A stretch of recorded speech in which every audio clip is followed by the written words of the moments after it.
पिछली बार 1000 मील में स्क्रीन पर फेड इन होता है और विजुअल्स में हम हनी सिंह को देखते हैं, जो अपनी चमचमाती कार में हजारों मील सफर तय करके सिर्फ एक लड़की से मिलने आता है। उसका चेहरा थका हुआ है लेकिन आंखों में मोहब्बत की आग साफ दिखती है। बैकग्राउंड में वही आवाज गूंजती है, 1000 माइल्स गाड़ी ड्राइव करके आया तेरे के मैं। लेकिन जब आखिरकार वो उस लड़की के घर पहुंचता है तो दरवाजे पर खड़े लोग उसे रोक देते हैं और ठंडी आवाज में कह देते हैं, शिवा यहाँ नहीं रह रही है, फिर से आना बंद करो। कैमरा धीरे धीरे उसके चेहरे पर जूम करता है जहाँ शौक और दर्द की लकीरें उभर आती हैं और उस वक्त उसकी आंखों से सिर्फ ये निकलता है, from now on only glorious days. I promise you, doctor.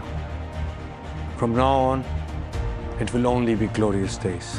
कहानी यहीं कट हो जाती है, लेकिन यहीं से शुरू होता है दूसरा चैप्टर। रात का सन्नाटा है, सड़क पर खड़ी वही कार और अंदर हनी सिंह बैठे हैं, आंखें बंद, लेकिन उस आवाज की गूंज अब भी उनके कानों में चुभ रही है, शिवा's gone, stop coming again and again। तभी अचानक तेज हवा चलती है और एक पुराना लिफाफा उड़कर उनकी कार के बोनेट पर गिरता है। हनी सिंह हड़बड़ाकर बाहर निकलते हैं, बिजली चमकती है और अंधेरे में सिर्फ उनकी परछाई दिखती है। कांपते हाथों से वो लिफाफा खोलते हैं और अंदर जो लिखा है वो उनकी दुनिया बदल देता है। She never left, there hiding her, don't stop. उनकी आंखों में एक पल के लिए हैरानी, फिर गुस्से की आग जल उठती है। कैमरा धीरे धीरे उनके चेहरे पर जूम करता है और वो बुदबुदाते हैं, मतलब खेल अभी शुरू हुआ है। अब कहानी तेज हो जाती है। हनी सिंह उसी रात अपनी कार स्टार्ट करते हैं और शहर की अंधेरी गलियों से गुजरते हुए उस घर की तरफ बढ़ते हैं जहाँ से उन्हें सच्चाई का धागा मिला है। बैकग्राउंड में हल्का सा बीट बजता है, लेकिन उसकी इंटेंसिटी बढ़ती जाती है जैसे जैसे वो सच के करीब पहुंचते हैं। हर मोड़ पे उन्हें लगता है कोई उनका पीछा कर रहा है, पीछे से आती है हेडलाइट्स की चमक, लेकिन जब वो कार को ओवरटेक करने देते हैं वहाँ कोई नहीं होता। अचानक उनके फोन पर एक अननोन नंबर से कॉल आता है। हनी सिंह धीरे से रिसीव करते हैं और दूसरी तरफ सिर्फ एक ही आवाज आती है, if you really love her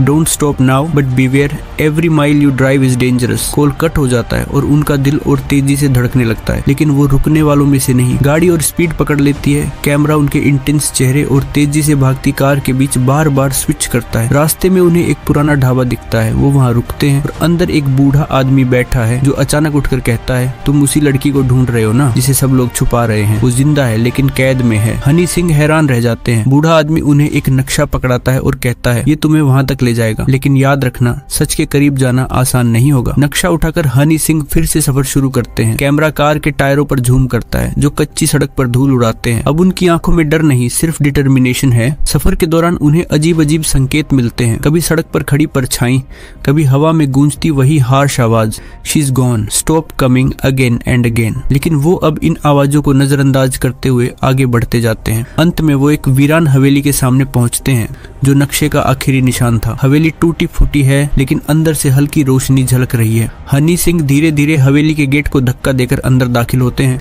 camera उनके कदमों के साथ चलता है, हर कदम पर सस्पेंस और बढ़ता है। अंदर पहुंचकर वो देखते हैं एक पुराना कमरा जिसमें एक कुर्सी पर बंधी हुई लड़की की परछाई नजर आती है। उनकी सांसें तेज हो जाती हैं। वो धीरे धीरे पास जाते हैं, हाथ कांपते हैं और जैसे ही वो उसके चेहरे से पर्दा हटाने वाले होते हैं, अचानक पीछे से दरवाजा जोर से बंद हो जाता है और अंधेरे में वही हार्श आवाज गूंजती है, you should have stopped, now it's too late. Camera black out होता है, सिर्फ हनी सिंह की तेज सांसों की आवाज सुनाई देती है और स्क्रीन पर बोल्ड अक्षरों में उभरता है, टू बी कंटिन्यूड।